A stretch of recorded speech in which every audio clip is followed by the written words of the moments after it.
The first one's kind of interesting because the Pacers and the Bucks are now rivals. Now it's even more amplified. It would be really cool. I feel like they're healthy rivals, the Pacers and the Bucks. Granted, I know what just happened about John Halliburton. I understand. That was a pretty big beef, but it's not nasty. So, the Bucks, I think Giannis would like to be a Pacer. I think he'd be into that. I think he probably looks at that team and says, dang, they're pretty good. A lot of those guys are annoying on the team, but they're the kind of annoying that I like, that I'm into. The feisty guys. So, what trade do you have? You could trade Pascal Siakam, which I'm not crazy about. Here's the thing.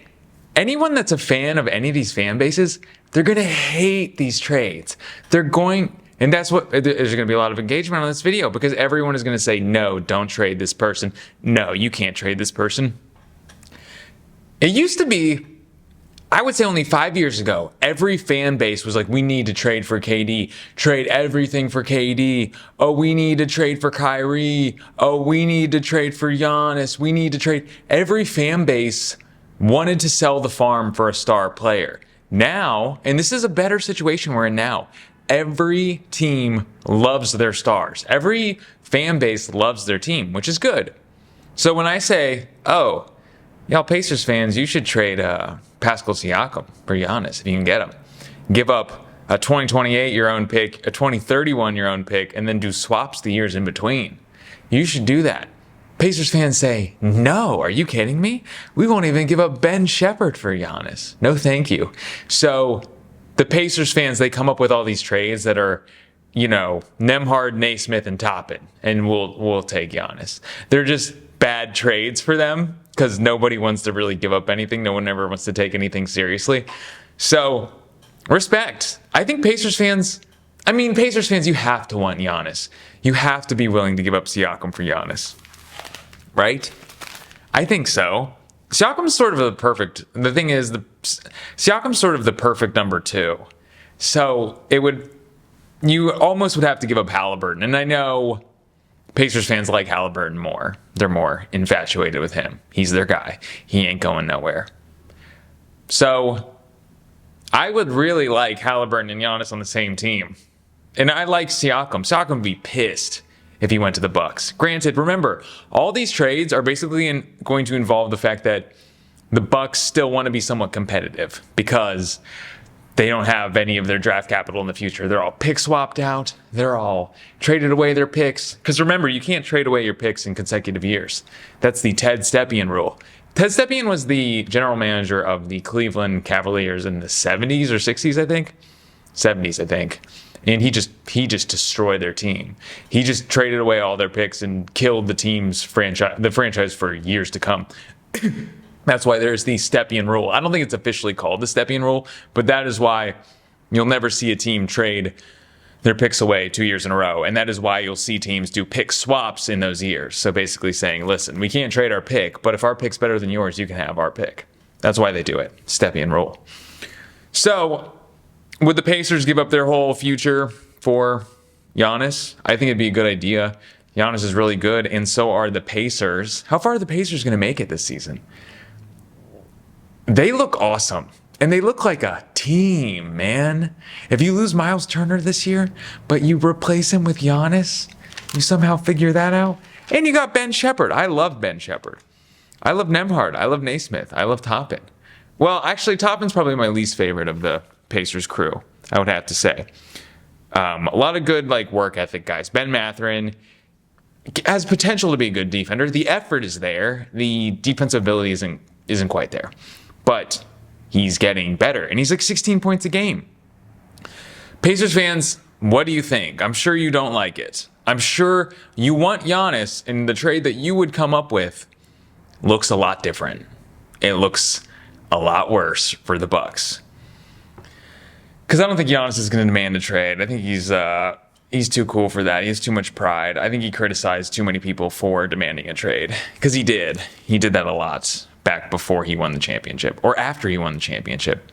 I think he got a little bit self-righteous on prom night after he won the championship. Yeah, we did it. I did it. I didn't ask for a trade. I did it on the team I was drafted by. Now that he did it, he's like, Yeah, how you like me now. I didn't do it like y'all. Y'all just switching teams, trying to put together a super team. I did it by the motherfuckers that I came with. So, Miami, this is something I almost don't think Miami should do, because not only do they should be aware they're not close to a championship, and they need to blow it up. Personally, that's why this one's so low on the list. They need to blow it up. They've never blown it up. Even in 2015 when they didn't make the playoffs, like the last year of, I think, Dwayne Wade. Was that the last year of Dwayne Wade? No, because there was one season where Dwayne Wade played and they didn't make the playoffs. And he was goofing off. He was like taking photos with Kevin Hart during games. I remember this. The Heat weren't good, and he was like sort of a joke of a season. It might have been his farewell season, but he was just having a good time out there. So the Heat need to take themselves seriously and blow their team up. Sorry, Heat fans. There's no Heat fans. Heat fans don't exist. I don't care. But you know what, Heat fans? You guys need to suck for a while. You've done great, but I think the team has too much pride to tank, right? I think Pat Riley doesn't like to tank. I don't think he likes to be the worst team in the league, and that's their problem. So Bam had a down year this year, but it's only because he had to do more on defense because Jimmy decided to check out, okay? And you could get rid of Jaime Jaquez Jr. pretty easy because he didn't play much this season. He didn't get a lot of time. He wasn't particularly happy. So I think you'd be okay. I think he'd like to leave. And why is Kyle Anderson in this deal? Salary filler. I wanted to say, because I remember when the Warriors signed Kyle Anderson, and Kyle Anderson has had some good moments on Minnesota and definitely in Memphis. So there's part of me that thought, Kyle Anderson, nice little piece for the Bucks there. And then I looked at his stats and I was like, oh no, he sucks. He's actually like really bad. I had no idea. So the $9 million for Kyle Anderson is just salary filler. He sucks now. I'm just telling you, I looked at the stats, and the stats were not so good. They didn't, not particularly impressive. So Kyle Anderson doesn't suck, but when I looked at his stats, I was not impressed. So he's just there for salary filler. What they'd really be doing this for is the 3 first-round picks in 2026, 2028, and 2030. Alternatively, if you wanted to, I guess you could do Andrew Wiggins and Tyler Hero in a deal. You'd be doing it for Tyler Hero. He's from Wisconsin. You'd be doing it for Tyler Hero, and then as penance for you would have to take on Andrew Wiggins. And you would also have to include someone else from the Bucks in the deal to make the salaries work. But really what you'd be doing is you'd be getting Tyler Hero. You get a local boy, which people love. People love a local boy. You got to go. People love a local boy, and as punishment, you have to take Andrew Wiggins. Boy, we all kind of thought some people were saying like, oh, Andrew Wiggins, he's going to be as good as Jimmy Butler. Do you remember this? There's like, oh yeah, who knows? Back when Jimmy Butler wasn't playing at all or just phoning it in, they were sort of saying, well, the value might be similar. And then all of a sudden, no, Andrew Wiggins was not good. It was a really bad reflection on Andrew Wiggins. He should have played better. No one told him. People must have not told him, hey man, make sure you play good. Make sure you play good because people will value you more if you're good. So the Bucks would be taking on Andrew Wiggins as punishment, but they get those 3 first-round picks in Tyler Hero. Not bad. Don't hate it. Do you hate it? I think you like it. I think you're into it. I don't think you think it's quite enough for Giannis, but it's a fun idea. So what about Cat? What about a 2030 first-round pick, a 2026 pick swap, and 5 second-rounders, just because that's what the Knicks have. That's basically all the Knicks have to trade. And I might even be wrong. They might not even be able to trade that 2030 pick. But basically, just give them all these. Like, how many second-round picks is Giannis worth? 40? 50? Yeah, I don't know. I don't know if there's like 50 second-round picks available to be traded in the entire NBA. But this was my idea because if you look, I've just put their stats up right next to each other. They're sort of opposite style big men. One can shoot. both can rebound. One can shoot. One cannot play defense. You know, one can play make. One cannot. They have different skill sets. And Giannis is significantly better than Karl Anthony Towns. But Karl Anthony Towns is still really good. So if you can add in a bunch of accoutrements to the meal with Karl Anthony Towns, and keep in mind, I think the Bucks are just happy with whatever they can get, because unless Giannis wants to be there, unless he says, no, don't trade me. You better not trade me. I want to be on this piece of shit team. I want to stay in Milwaukee forever. Someone told me a story once. There was a dude from Africa, an exchange student, and they gave him options of what schools you can go to, because there's different slots with foreign exchange. So he had all these lists of places he could go, and he saw Milwaukee. And something about it, he saw the name, and it's obviously a Native American name, and it sounded Hawaiian. So he's thinking Waikiki. And he literally showed up the day of, and it was snowing. And he was like, what the hell? What's going on here? And because he thought Wisconsin was part of Hawaii. And then he ended up living there for 20 years. He really enjoyed it. I thought it was kind of interesting. So maybe, I don't know. Maybe it just rules to live in Milwaukee. I don't know. So, it'd be pretty. I mean, if the Knicks really suck in this playoff series against Boston, because they can't really make any more moves to make the team better, all they can really do is shake the Yahtzee cup. Do you guys play Yahtzee? Is that a localized thing? Does no one understand what I'm saying when I say the Yahtzee cup? So, that'd be pretty cool, though. Bring Yahtzee. Giannis. Anyway. Okay, so the Orlando Magic, and I know Magic fans ride with their team. They say, we don't want anyone. We don't want to trade anyone. You can trade us. You can reincarnate Kobe Bryant and give him to us. And if we have to trade Cole Anthony, we ain't doing it. We're not doing it. We're not interested. Hard pass.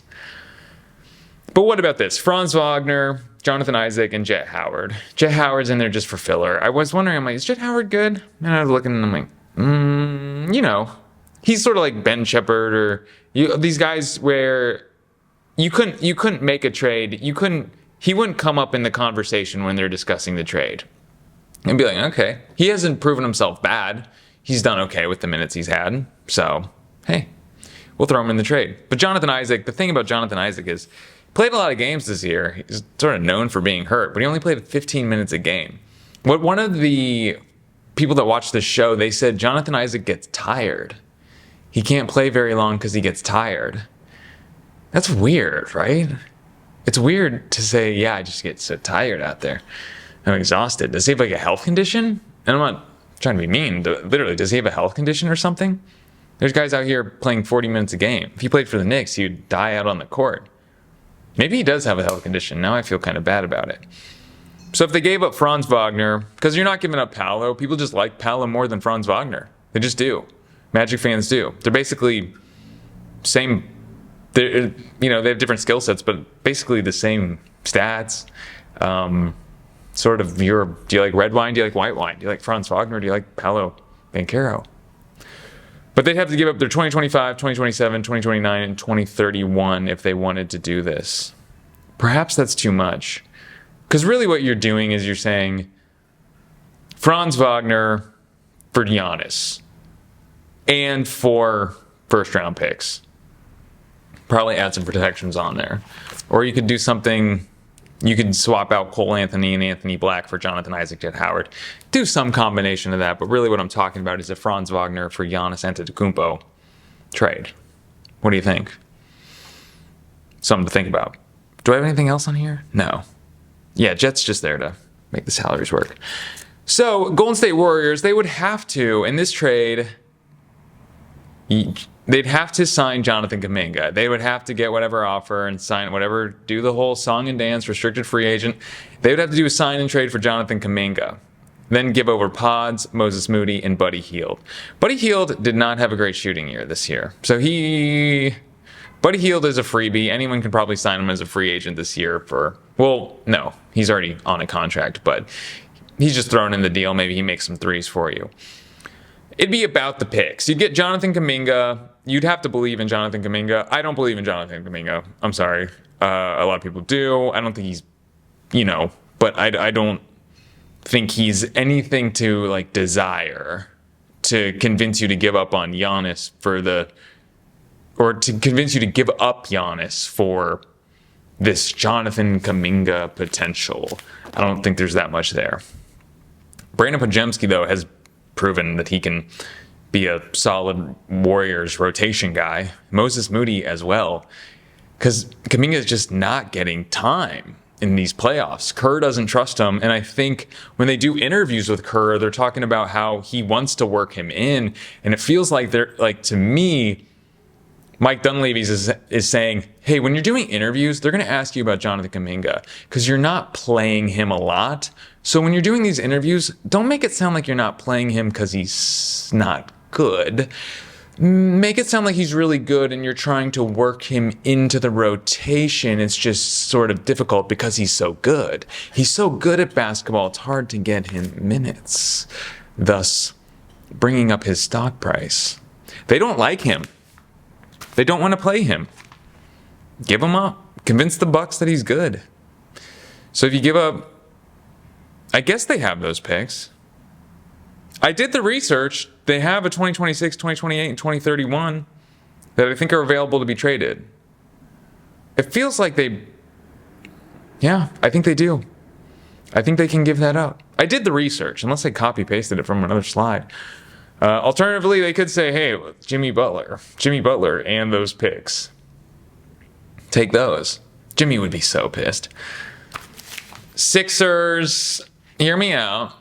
Okay, so Paul George, you get Paul George, who Jared McCain actually had like almost better stats than Paul George, playing significantly less minutes, but also playing just about as many games as Paul George. What you're doing with the Bucks is you're saying, hey, listen, Bucks, Paul George, there's no way he can possibly be this bad next year for you, okay? And you're not going to be good. He's sort of the perfect guy for you because you don't necessarily want to win a championship, but you want to be competitive, and I feel like that has Paul George written all over it. You're not going to get much for him, okay? But here's the thing. Jared McCain, that's the guy you're really trading for. So who has a lot of upside right now. Doesn't really play defense, but man, can he score better than all of his peers in his draft class. It's really going to come down to if they do want to trade their own 2025 pick, what that pick's going to be, because it could be Cooper Flagg. And if it's Cooper Flagg, that sort of changes the entire game. And I was listening to the Rights of Ricky Sanchez like 20 minutes ago, and they were talking about Embiid. Someone asked them, you got Embiid and the first pick. You get the first pick overall in the lottery next Monday. The first pick overall in this draft. So Cooper Flagg and Embiid for Giannis. And they said no chance. And I thought about that, and personally, I take it. And I know Cooper Flagg's going to be good, and he's going to be on a cheap contract for a really long time, and he's NBA ready. But I think the Embiid, because their argument was that Embiid is still one of the best players when he's healthy. And I completely agree. But if I had to predict the future, and I don't like to do predictions on this show, but if I had to predict, Joel Embiid isn't going to be healthy. Am I crazy? Am I off base here? But if he plays 80 more games in his career, would you be shook? I feel like it doesn't. Do you think it gets better? He hasn't even started that extension. If they say Giannis for basically Cooper Flagg in this huge 5 years of like $500 million on Joel Embiid, I'm like, I would do the whole, let me think about it. yeah, let me mull it over. And I talked to the rest of my execs like, oh my God, I think we're out. Yeah, I think they offered us Giannis. All we got to do is give up Cooper Flag. We already have Maxey. We got McCain. We got a team here. Yeah, we'll do it. Maybe you try to squeeze a second round pick just so they don't change their mind, because you sort of want to make them feel like you're really thinking about it. But in reality, you're like, yes, good luck with Embiid. Because I think it just has to suck to work with Embiid. It just has to be like working with Eeyore, Just like, oh my gosh. Every time, like, you go to practice and just like, oh, how's Embiid? Like, he's sad today. His house of sticks fell over and now he's just sort of moping around. If I could just get him out of my organization, I would. And I could bring Giannis in. Man, if you can do it. But that's not the original trade. It was Paul George and Jared McCain. I don't know why. Too hard on Embiid. Sorry. It's too much. OKC. Granted, I don't think Giannis is going to want to join a team that's probably going to win the finals. If they don't win the finals, I think there's an opportunity there. I think they could make the case for sort of like how Durant made the case for, I'm going to go to the Golden State Warriors. Hey, what do you mean? It's cool. They just lost. So they're obviously not good enough, so they need help. Yeah, greatest regular season of all time, but they still need help. They need me. So I think Giannis could sort of pull that off if they do lose to like Boston in the finals or something. He could say, I'm what this team needs, and he'd be right. So you'd give up Isaiah Hartenstein, who's a little bit overpaid, but he's still a really great center. Cason Wallace, and you'd get Aaron Wiggins. You get your Aaron Wiggins shooting guard for offense, and you got that Cason Wallace on there for defense. These guys are great. They don't always start for the Oklahoma City Thunder, but I believe they would start for most teams in the NBA. This team is just too deep. They've got to give up something. They have a lot to give up. So they could give up their Miami 2026, their 2026 via Philly, which is top 1 through 6 protected. Basically just give up a shit ton for Giannis. So, or they could give up significantly less and add Chet or Jalen Williams in the deal. Now, Thunder fans, all right, just a thought, just a consideration. I'm not saying they should do it. I'm just saying it's, the initial trade is not including any of your favorite characters from your TV show. It's your side characters. It's your Isaiah Hartenstein. And you just don't really care about your future picks. It'd be insane, though. Having Chet and Giannis side by side, game over. It is over. Maybe I'm being over-exaggerating. I feel like people say that a lot. We're like, man, if that guy and that guy were on the same team, forget about it. Shut the club down. It's over. That's actually who said that? There was when Malone, Gary Payton joined the Lakers with Kobe and Shaq. I forget who it was. I forget the guy's name. He was a defender for the Pistons. But he said, oh, well, they might as well just give him the trophy. And then his team won. He didn't believe. But then his team won. They beat the Lakers in the finals in 2004. Right? It was 2004, right? 2006 was the Heat. I'm old. I'm 35. But I dress like I'm 17, so people don't think I'm that old. So, Giannis to the Spurs. I'm getting tired. Talking so much, being so mean about Embiid really took it out of me. So, you give up Castle, and I know Spurs fans love Castle. I love Castle too. He's got Westbrook potential. I see it. I see it too. And then Harrison Barnes, people probably think, oh, that's salary filler. It's not. Harrison Barnes would be good on a lot of teams. And I got a feeling people aren't talking about the fact that he's a pretty valuable trade piece because he shoots well. He shoots really well. Where the hell are my notes on the Spurs? Did I skip my... Maybe I didn't. Oh, I do. So they're right here. They're all out of order. So Harrison Barnes, played 82 games this year, and he shot 43% from three, and on quite a few attempts. So don't criticize Harrison Barnes. Someone's gonna treat him right. It might just be the Spurs. They might not trade him. But then Keldon Johnson, he needs out of the Spurs. I'm sure he's pretty frustrated. I think he peaked in 2023 when he was the guy there, and now they're sort of moving on without him. So I'm sure Keldon Johnson hears about a trade to anywhere and is pretty excited about it. So he can start again, right? I think so. And then they give up a bunch of assets. Obviously, they gave up a lot for De'Aaron Fox, so they give up everything else that they have. Alternatively, you could work Sochan or Devin Vassell in there. Devin Vassell's not a bad player. He's just overpaid.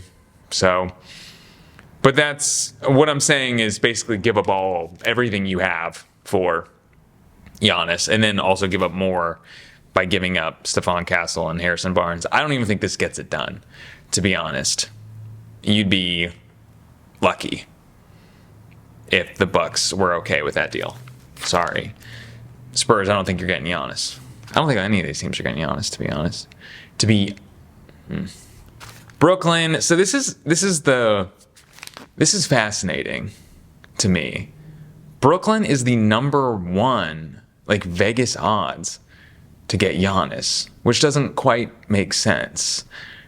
So here are some ideas I had. So Nic Claxton, Cameron Johnson, and Noah Clowney. Nic Claxton is a fan favorite, but I have to tell you, on paper, Nic Claxton isn't good. And they're going to look at the paper when they're considering this trade. On paper, Cameron Johnson is really good, but Nic Claxton isn't getting anyone to sign anything. Noah Clowney thrown in there for salary filler just because I needed it to work. I don't even know if this deal actually does. Yeah, I think it does. I think it ends up working, but they'd give up 4 first-round picks. I'm going to really get into the assets on this one because these are the trades that might actually be happening. So 4 first-round picks, 2025 their own, which would be this year, which could be Cooper Flagg. Or, one of the other guys, VJ Edgecombe or Ace Bailey, Dylan Harper. The ones. Everyone's hard for. The guys everyone's talking about. And then all these other, because the Nets have the most draft stuff to trade. That's the thing. So they could give up Cameron Johnson, Nic Claxton. Basically got to convince the Bucks that Nic Claxton's good. Good luck with that. And then give up all these draft picks and say, hey, you can start over now. You can start working with draft picks. You can start thinking about the future. But it would ultimately, the Bucks wouldn't be good. They still wouldn't be good because you'd be trading basically Cameron Johnson and Nic Claxton for Giannis in the meantime. So, but what they could do is a non-simultaneous trade, which would mean that Giannis would go to Brooklyn and they'd get no players back and they would get a trade exception. The Bucks would get a trade exception, which means they could spend Giannis's contract, $54 million. They would get a year to go over the salary cap with that salary. So they'd have $54 million in theoretical cap space. Not really cap space because you still have to pay luxury tax on it, but it would just basically put the Bucks in a position where they could sign free agents, which they might be interested in. So you could do this, they'd only have 1 year to do it. I think a trade exception only lasts for 1 year. So they could do that. They could do a non-simultaneous trade. So they get nothing back, but they get loads of draft pick backs. They get 4, probably they'd have to do some 5 first round picks unprotected in a non-simultaneous trade. I think that could happen. And then what would the Brooklyn Nets would have to, they'd retain Cam Johnson, Nic Claxton, not that it matters. And then they could do their, sign Cam Thomas to his restricted free agency contract for $20 million, whatever I said last week he was going to get. So is that a good team? Is that a championship team? The last one is the Houston Rockets. And Rockets fans don't like this at all. So Dillon Brooks, Alperen Sengun, and Reed Shepherd. I think of Rockets fans like Amen Thompson the most, and then it's Jalen Green, and then it's Alperen Sengun. Am I right? Is that the order of fanship? So you give up Alperen Sengun, you take one guy that's really good, and you trade him for, and can't make free throws or shots outside the paint, for another guy that can't shoot free throws and can't make shots outside the paint, but isn't as good. is cheaper and younger though. And then you get Dillon Brooks, who is it was good. I know a lot of people don't like to say that. A lot of people they like to say that he sucks. It's too bad. Because Dillon Brooks is a good basketball player. And he tries hard. And he stays healthy. I hate to admit it, he's kind of good. And then you have your Reed Sheppard, which is Reed Sheppard is the guy you got to coax them into. Say, hey, Reed Sheppard, huh? I know we didn't play him very much, but there's some potential there. That's the one you really got to sell him. You really got to sell them on Reed Sheppard. Then you offer him 3 first-round picks, one via Brooklyn in 2027, and then the Rockets' own in 2028 and 2030. I think they could. And there's all sorts of combinations that the Rockets could do. I think this is what happens. Right? Rockets fans say they don't want it to happen because I think ultimately they know it's going to happen. And they're trying to hedge their bets so they can say, oh, actually didn't even want this to happen. We're good enough. We didn't even need him. But you do want him. You want him. And you're going to give up a lot for him. And he's going to go there. Because alternatively, there could be some trades. I feel like Amen Thompson's sort of the untouchable one, but it could happen.